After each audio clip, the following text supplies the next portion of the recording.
गेहूं काटता, गेहूं काटता।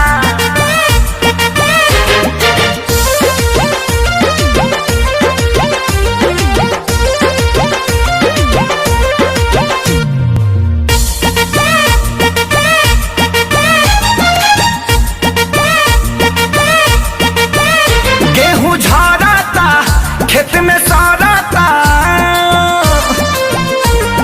एहो गेहूं झाड़ता खेत में सारता।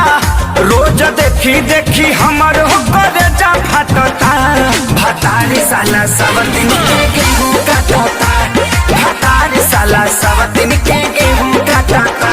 जब मना करी हमारा के रोजो डांटता, जब मना करी हमारा के रोजो डांटता। भतारी साला सब दिन के गेहूं काटता, भतारी साला सब दिन के गेहूं काटता।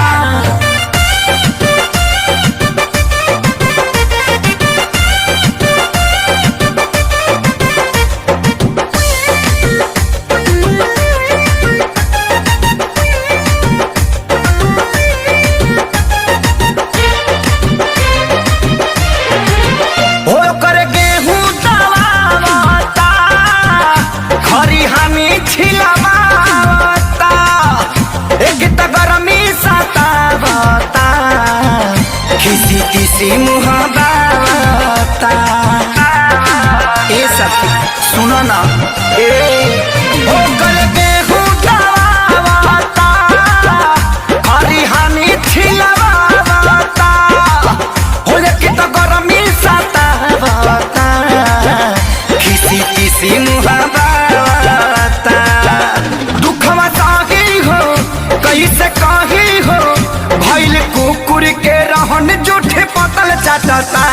भतारी साला सब दिन के गेहूं काटता, भतारी साला सब दिन के गेहूं काटता। जब मना करी हमारा के रोजो डांटता, जब मना करी हमारा के रोजो डांटता। भतारी साला सब दिन के गेहूं काटता, भतारी साला सब दिन के गेहूं काटता।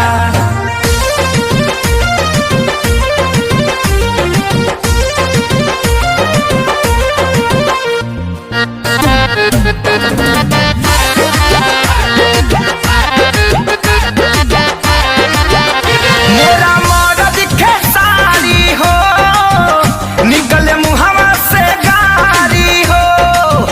समझे हाथी के गेहूं तो अब कटा गइल सारी हो, देखा ना सबकर कटा गई। मोरा मर्द खेसारी हो, निकले मुहवा से गारी हो।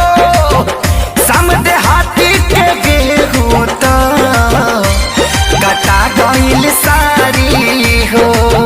सुनो कहता बिकियो रहता, लगे सतला पर बैल लेखा मुड़ी झटता।